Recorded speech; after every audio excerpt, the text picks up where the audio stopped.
It's time for another weather rewind where we look back at this past week's weather, but with a twist. And this week, we're going to be looking back at a fire on a nearby Dauphin County mountain Tuesday afternoon. Dry conditions kept us at risk for rapid spread of fires through much of the week, and we might have to stay on guard for some time through the spring. Let's rewind and get a look. And this incredible video taken of the flames near the top of Peters Mountain, located near Mountaintop Road in Middle Paxton Township. That is just incredible. The fire started around 1:40 in the afternoon, and it wasn't long at all before smoke could be seen from miles away. The Department of Conservation and Natural Resources showed up to the scene to aid in putting out this fire. Officials with the Dauphin Middle Paxton Fire Company say air tankers were eventually needed to drop water on the flames. The Appalachian Trail was forced to close in the vicinity of the fire.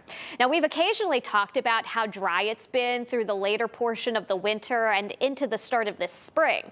Those prolonged dry conditions, along with others, help prompt fire weather alerts.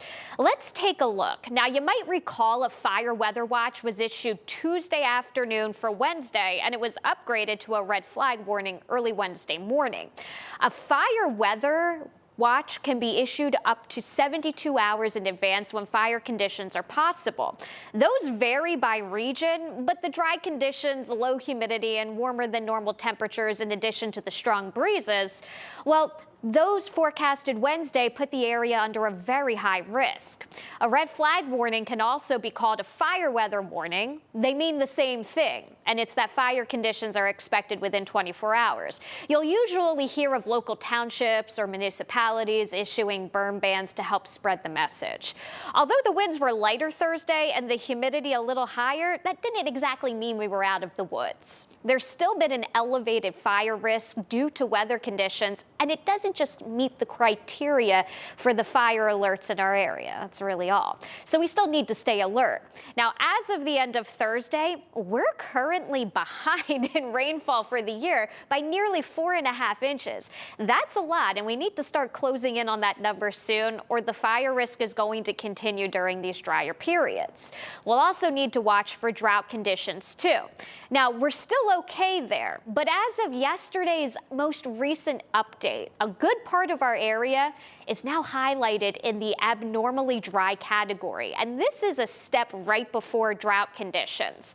If we don't get enough rain soon to put a dent in this deficit, the drought concerns could rise by the end of the spring.